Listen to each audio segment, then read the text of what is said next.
5:10 na, 1 Western Visayas na. 5:10 na, 1 Western Visayas na.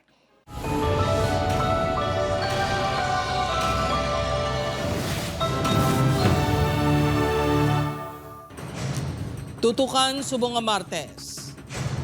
Presyo sa diesel 130 pesos per liter na, samtang gasolina naglabot na sa halos 100 pesos per liter. Mga motorista nagapanghakroy na. Mga suspect nga nagtiro patay sa negosyante nga babae sa Dueñas, Iloilo, posible gun for hire suno sa IPPO. Pagpangawat sang lalaki sa isa kakalanan sa Bacolod City na hulikam, nadakpan sa isa pa nga ginkawatan. 93 ka housing units kaglota sa relocation sites ginbawi sang Iloilo City LGU sa mga benepisyaryo. Kag-anom ka individual sa Bacolod City, naglain ng pamatyag matapos nagkaon sa panginhason. 3 na ospital.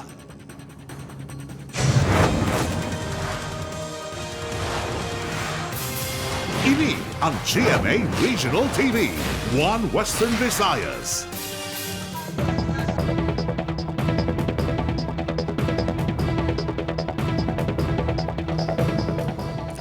Mayong hapon mga kapuso. Sa nagapangunang balita, presyo sa diesel sa Iloilo City naglabot na sa 130 pesos kada litro. Fuel subsidy coupon sa mga tricycle operator kag driver sa Iloilo City mapanagtag na subong nga semana. Ini ang gintutukan ni Kim Salinas.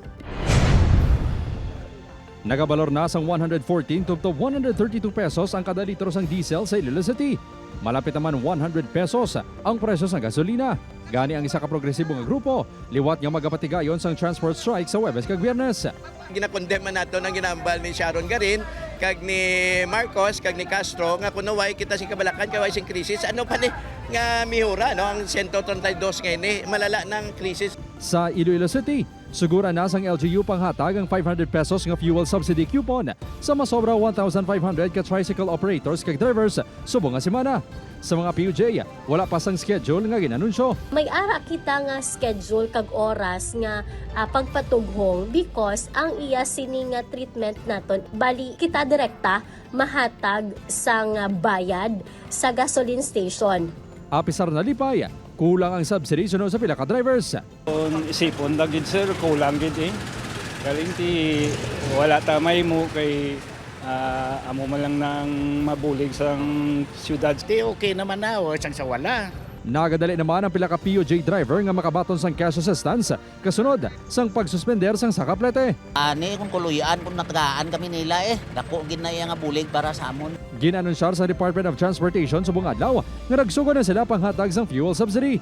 Makabaton sang 5,000 pesos ang traditional PUJ operators kag 1,500 sa drivers. 10,000 pesos naman sa bus operators kag 5,000 pesos sa drivers. Ang DSWD maghahatag man sang 5,000 pesos nga cash assistance sa mga PUJ drivers pagkatapos ang Holy Week. This pilot implementation on ahon lang yun. Number 1 is maintain and selected no big LGUs man or sentro sa provinces. Sa ikaduwa nga semana sang Abril, ginalantaw nga mahatag man ang 5,000 pesos nga cash assistance sa mga mangunguma kag 3,000 pesos sa mga manugpangisda suno sa DA6.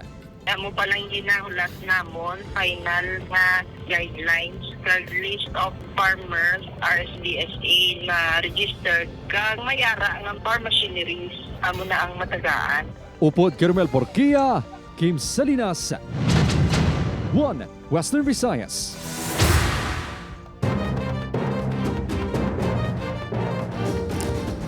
Mga kapuso, crime of passion kag negosyo, mga motibo nga ginapadalman sang kapulisan sa pagpatay sa isa ka babae sa Dueñas, Iloilo. Nagpatay sa biktima, posible gun for hire suno sa IPPO. Si John Sala nakatutok. Isang crime of passion sa mga natutukan sa kapulisan sa pagtiro patay kay Marigold Hamelo sa Barangay Poblasyon 8 Dueñas, Iloilo. Kinalataw man ang posibilidad nga kaangot sa iya negosyo nga buy and sell sang salakyan ng krimen. Base sa investigasyon sa kapulisan, nagagawa nga si Marigold Gid ang target sa mga sospek. Base sa payag sa mga saksi sa kapulisan, gulpiyada inigin palapitan sa mga gunman kagin para kan tiro. 23 ka mga basiyos ang 5.56 mm ang na-recover sa lugar. Ginapang konsidera naton subong mga information nga aton nga na baton. No? Ginapahayag nga nagkanto sa Dueñas ang biktima upod ng duha ka mga lalaki nga mekaniko para mag-test drive sang salakyan. Nag-overheat ang mga pick-up gani nagdulog sila malapit sa isa ka talyer. Hinali lang kuno ginpaarakan sila tiro sang isa ka lalaki nga sakay sang isa ka auto. Nagpadulong sa direksyon sang potota ng salakyan sang gunman matapos ang insidente. Napilasan man ang isa sa mga mekaniko nga upod sang biktima. Nasa labat pagi ng isa ka babayi, ngayara sa sulod sang iya balay malapit sa crime scene. May duwa na ka person of interest ang kapulisan. Padayon pa ang ginatubo ng identity sa mga ini. Pwede nga gun for hire, pwede nga hindi. No? So amoy nang aton subong ginatingwaan pa nga balaan. Ginpahayag nga residente sa barangay Takas, Haro, Iloilo City si Marigold. Apang suno sa punong barangay, madugay na ini nga wala nagpauli sa Takas. Wala man sang record sa barangay si Marigold kagang pamilya sini. Sang bata pa siya rin sila star kaya rin ang iyang mga ginikanan, mga parente, kag iyang mga pakaisahan. Pag pamana niya sir, si Marigold no, dito sa star na sa city sa proper. Gintingon sa news team mabako ang bahin sang pamilya sang biktima pang nagpaiway sila nga maghatag sang pahayag. Ginapadalman man sa karon sa kapulisan ng impormasyon nga may mga pamahog nga nabaton si Marigold kag ang iya pamilya antes natabo ang krimen. Upod kay Hans T. Sherto, John Sala. 1 Western Visayas. Para sa dugang nga mga balita sa Negros kag Panay, makaupod ta si Adrian Prietos. Adrian? Yes, Jers, mga kapuso, madamo gid nga salamat pagpangawat sa isa ka lalaki sa isa ka eatery sa Bacolod City. Nahuli ka. Suspect ginapatihan man sa likod sa kinawatay sa barangay. Yaring balita nga itong gintutukan. Sa sininga video nga kuha sa isa ka eatery sa barangay Handumanan pasado alas 11 Sabado sang gabi, makita ang paghulog sang sensilyo sang sininga lalaki nga nakaitog nga hoodie sa water dispenser sang kalanaan. Nalalupang doon nga daw may ginalingling ini sa likod sang tubigan. Naghalin ini agud i-plus sarang iya motorsiklo sa gwa. Apang sa baylo maglakat na, nagbalik ini. Takarget gali sini ang suludlan sang kwarta sang isa ka nagaobra sa kalanaan. Masakong kalanaan bangod madamo sang order. Para ko sa CR na tabuan, wala tao ang babaw. Tapos ang iya nga bag bisang time to ng bukas. So nakita guro sang kawatan guro nga bukas kag may wallet unod ang iya nga bag. Nagpaiway na magpa-interview ang tag-iya sang bag. Malapit 3,000 pesos ang nakawat sa iya. Gintuyo man sang pareho nga suspect nga kawatan ang isang establishmento sa barangay Kabug apang nadakpan sang tag-iya. Water piso dispenser. Amo naman ang bungkal niya ay nadakpan sa sang tag-iya, immediately nakatawag na yung polis. Ginkilalang suspect kay Jonathan Agudelo, 19 anyos. Ginapatihan nga siya man ang responsable sa mga kinawatay sa barangay. Basta daw siya paginaang sa parte sa langka nga ginangawat.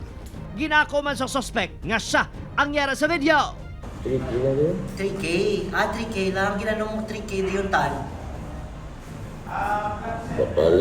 Bakal sa? Ha? Siya man ang ginatudo ng awat sa isang computer shop sa barangay isang tinalikdan bulan. Nagpakuno-kuno ini kuno customer kaging taban ang kwarta sa kaha. Kay wayan nalakan niya di nga door ti dasigman lang. Dugay-dugay pagbalik ya wala na ding tao nga naga-computer. Natangay agid mga worth 3,000 plus. Ginahibalo pa sa kaprisan kung may kaso man inisang pagpangawat sa aklan kung sa din ini nagpuyo antes magpadulong sa Bacolod City. Upod, Kiril Casillo, Adrian Bretos, 1 Western Visayas. Sa iban pang balita, ginpang bawi nga lote kag housing units sa Iloilo City naglabot na sa 93. Pagbawi sa mga lote kag balay sa Haro illegal suno sa pila ka benepisyaryo. Si Kim Salinas nakatutok live sa Barangay Lanit, Haro, Iloilo City. Kim?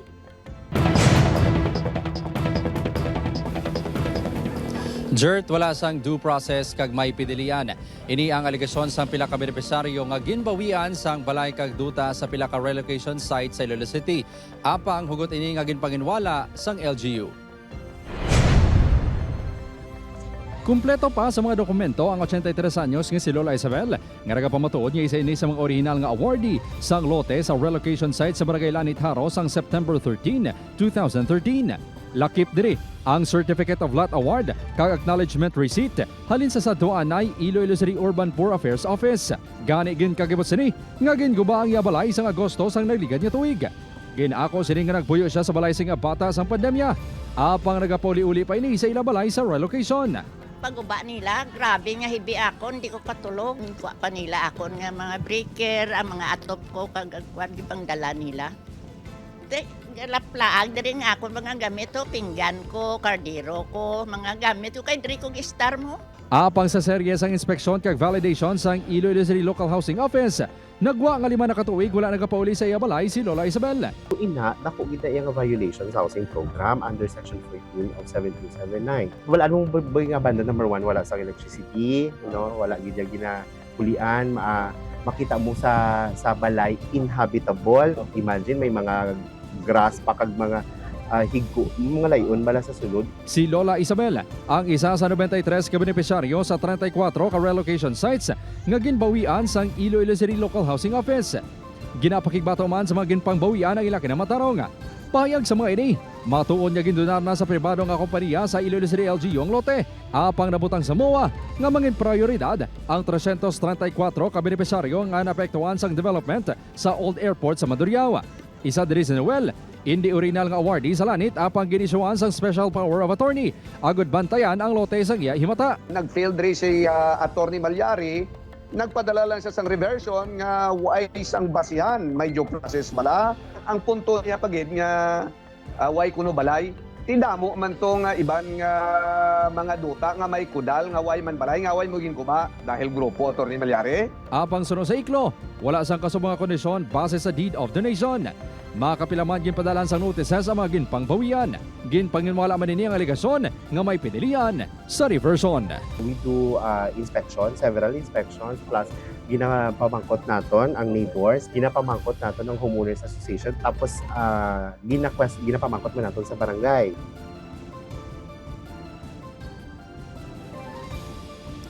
Jared plano sang pila ka benepisaryo nga magpasaka sa nagkakaigong nga reklamo batok sa Iloilo City Local Housing Office. Handa naman niya tubangon sang opisina bangod kampante sa mga ginakaptan nga dokumento. Jared? Manamo gid nga salamat sa update, Kim Salinas.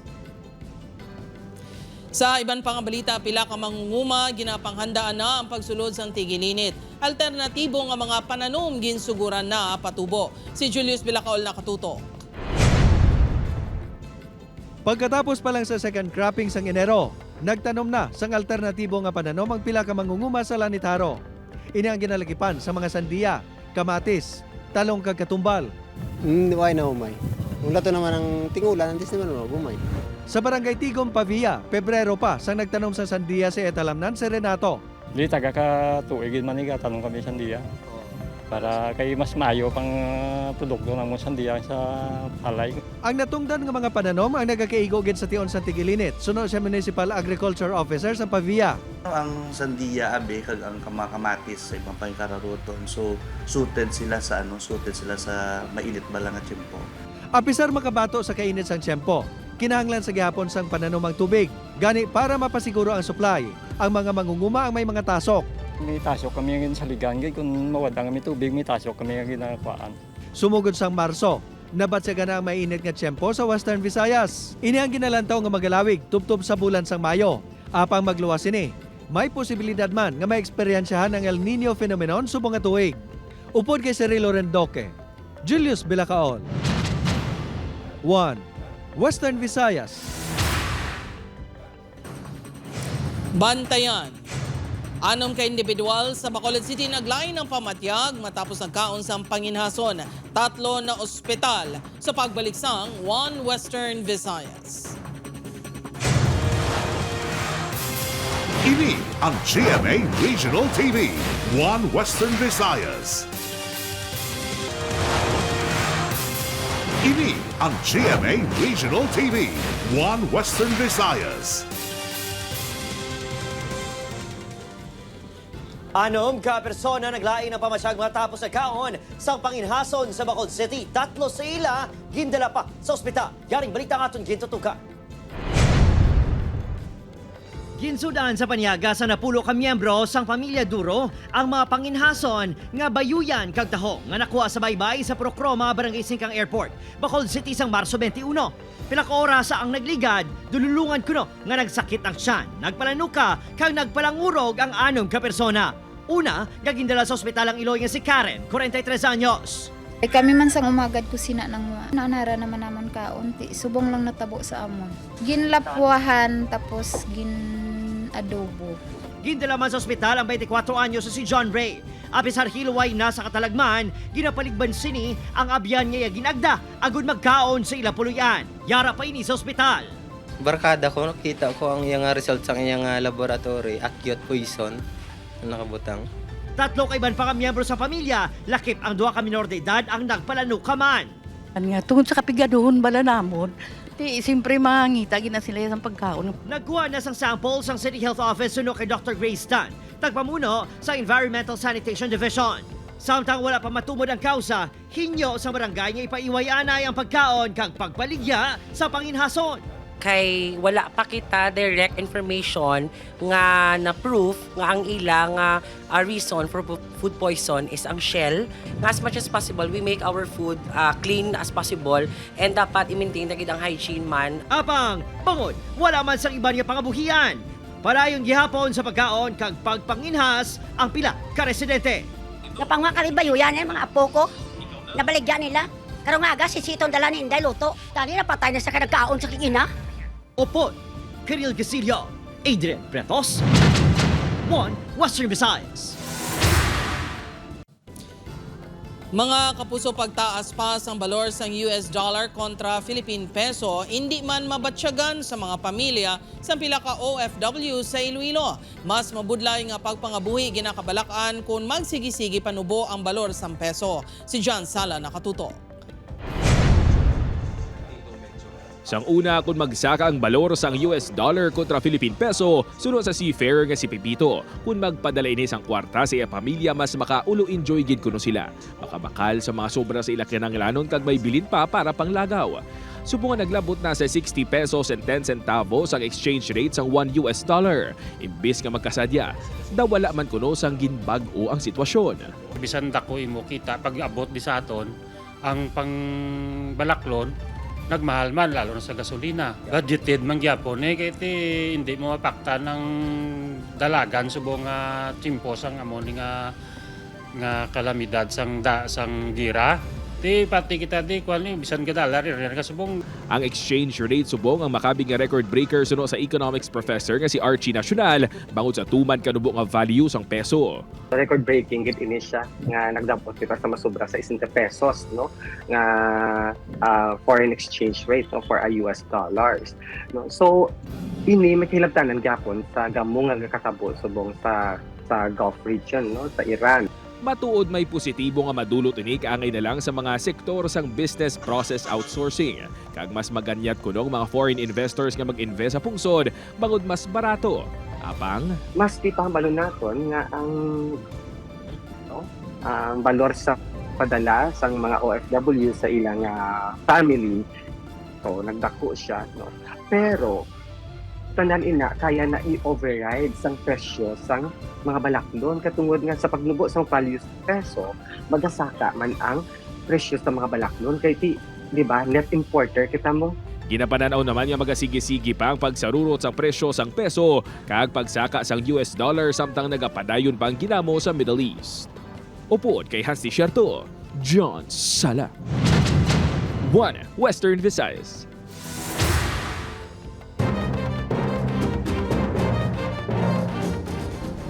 Pila sa tiil kagkamot ang naangkon sang 68 anyos nga si alias Boy matapos ginlabo sang binangon sang asawa sini nga si alias Ann, 52 anyos sa Ilabalay sa Barangay Kirayan, Takas, Miagao, Iloilo, Domingo sang aga. Sa imbestigasyon sa Miagao Police bangod sa pagpangimon, ginsukmaan sang biktima ang iya asawa nga may iban nga lalaki. Samtang nagabaisa yung mga ini nagkuha ang biktima sang sangasang ipil-ipil kag ginbakol sa iya asawa. Gingabot naman sa sang asawa ang binangon nga nakasukbit sa hawat sang iya bana kag ginlabo ini. Nagapabulong na ang biktima sa ospital samtang detained ang asawa sa Miagao Police Station nga nakaangkon sang lagob sa iya tiil kag paa. Possible ongoing pa nga ito investigation. So, kasi magsala ako sa pagkakato sa iya, tayo na nga daan may confrontation nga natabo sa iya nga bana. Mga orihinal naman yung Visayan folk songs in bida sa Buglas Choral Concert sa Bacolod City nagpabilib sa mga tumalanaw. Yaring balita.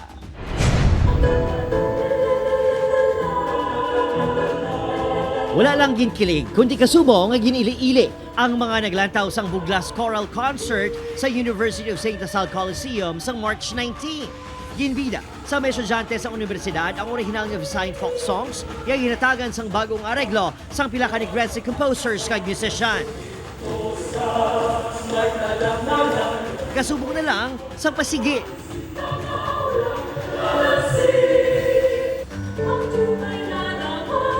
Kag ang jutay nga dama.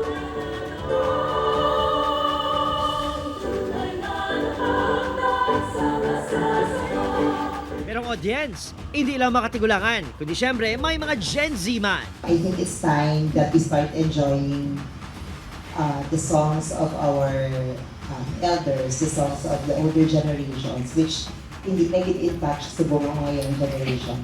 Nagdugang duag man sa kada performance ang folk dancers kag theater artists. Tuman ng kalipay sang choral member nga si Ann matapos sa pakigbahin ang iya talento sa pagkanta. I find them na isa sa mga source of joy ko, inspiration. Hala naman sang choral leader niya si Jed sa iya ginikanan ang ila performance. Sometimes biyahe siya e-bike to sustain man our everyday needs. Pagkatapos ng concert, magapanghanda ang choral group sa kompetisyon sa Tarlac City kag sa Busan, South Korea.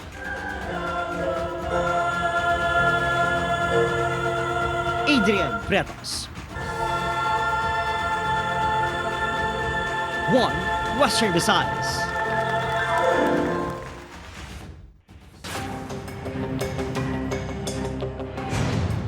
Arestado ang 37 anyos nga ginkilala lang kay alias John sa bypass operation nga ginpatigayon sa Regional Police Drug Enforcement Unit sa Barangay Abilay Norte, Oton, Iloilo. Nakuha sa subject nga tumantok sa Barangay Rizal, Ibarra, Iloilo City ang suspected shabu nga nagabalor sang 1.3 million pesos. Mga duha man kabulan nga ginpaidalom sa surveillance sa subject antes na tigayon ng operasyon. Ginaimbestigaran pa kung diin ini nagakuha sa supply. Nagdangat naman sa 476,000 pesos ang suspected shabu nga na-recover sang kapulisan sa pagpanguna sang Iloilo Police Drug Enforcement Unit sa Barangay Linayuan, Badyangan, Iloilo. Ginkilala ang subject kay alias Herman, 52 anyos, kag residente sa Barangay Iniligan sa Munga Banwa. Si Herman ang nakaagi naman nga nangin subject sa operasyon sang kapulisan sang 2019 apang nakagwa sa presuan.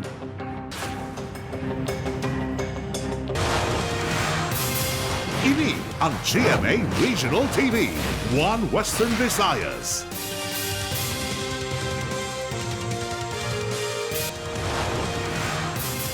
Ini ang GMA Regional TV, One Western Visayas.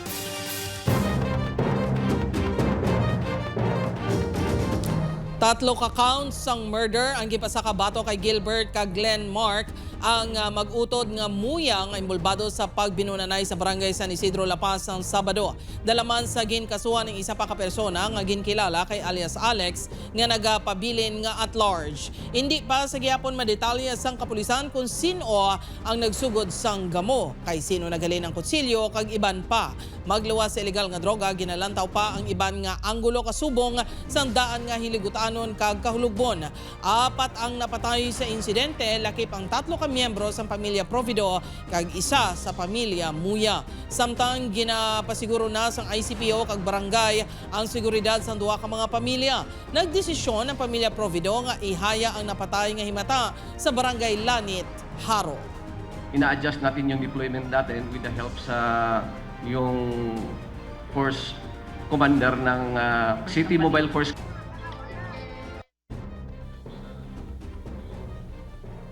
Sa Bacolod City, 30 anyos sa babae patay matapos ginapahayag ginbuno sa iya mismo live-in partner. Suspect ginapanginuwalang akusasyon batok siya. Yaring balita nga itong gintutuka. Pasado 2:00 Domingo sa Kagahon, nabatian sa mga border ang pag-inaway sa mag-live-in partner nga Sanday Elias Erica, 30 anyos. Isa ka pharmacist, kag Boy, 39 anyos. Sa ila ginarentahan nga pulian sa barangay Tango, Bacolod City. Mati-unti-un pa, nabatian na nila nga nagasinggit kag nagapangayos ang bulig si Erica. Dugo nini kag may pilas sang pagkabudo sa dughan kag abaga malapit sa liog. Sa sining video, makita pa ang matinulo sang dugo sa salog kag kwarto nga ginarentahan. Pag singgit ya, muna diyo na pagwa ko sa Monbalay. Ang bahay, nagkagto sa ako nga tuga kapyot niya plao. Tapos amo na ay na ginawa na kami dito nande. Isa pala kabulan nga nagarenta sa lugar ang magkahagugma. Taka isa pa lang sila kabulan sa akon. Ti, wala ko ya kabalo. Mahayo lang gid nga tawhay lang. Kaya mo lang man akon gusto. Ginbawian sa kabuhi ang biktima matapos ang pila ka oras sang gindala ini sa ospital bangod sa mga patal nga pila suga sang kitchen knife. Ipaidalom ang bangkay sa autopsy. Ang mga cover borders nila nga nakabati sang gahod is hindi man maintindihan gid ang actual nga conversation. Ang reason kung ano ang ila ginaawayan, actually wala kita ng kabalo. Ginapanginwala ni Elias Boy ang akusasyon nga siya ang nagbuno sa kahagugma. Pagbukas ko gid sang bultaan para na sila tindog sa goyat na sa pinangin iya kagulingan naman ako. Ay naglagan pa sa pagwa, ginpunggan ko lang iya nga pilas na hindi magdugo. Isa pa siya sa nagdala sa biktima sa ospital. Wala naghatag sang pahayag ang pamilya sang biktima apang desidido sila nga magpasakas ang reklamo nga homicide batok sa suspect. Binulan pa lang kuno nga naging magkarelasyon ang duha. Upod Kiril Casillo, Adrian Pretos, One Western Visayas.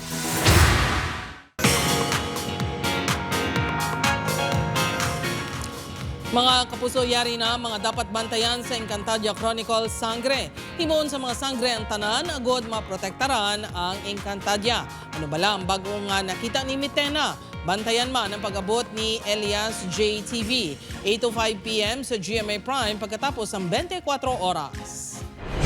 Samtang patay na bala ang tatay ni Joey. Apan si Joey nakabatyag nga buhi pa ang iya amay. Bantayan nina sa Never Say Die, 8:55 p.m. sa GMA Prime.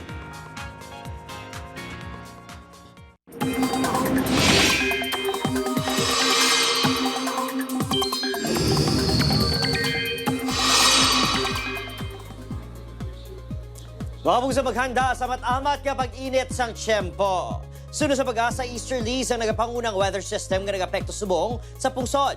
Dala sining mainit kang mapaang at tiyempo gani ilikawan ang pagtinir sa nagatagi tingadlaw ilabi na sa udto ukon hapon. Bisan tigilinit na, hindi busilingon nga wala na sang ulan nga maka-eksperyensyahan. Magdalagid sang payong bilang proteksyon. Pareho sa Western Visayas ug Luzon, may mga mahinay nga ulan man sa Mindanao.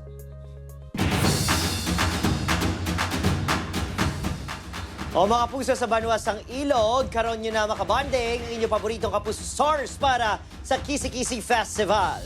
Kita na kita sa Ilog Municipal Grounds para sa live ninyong makita Sanday, E.A. Guzman, Shara Diaz, and Alan Ansay. Kinakits mga kapuso, karon na sa gabi, 6 p.m.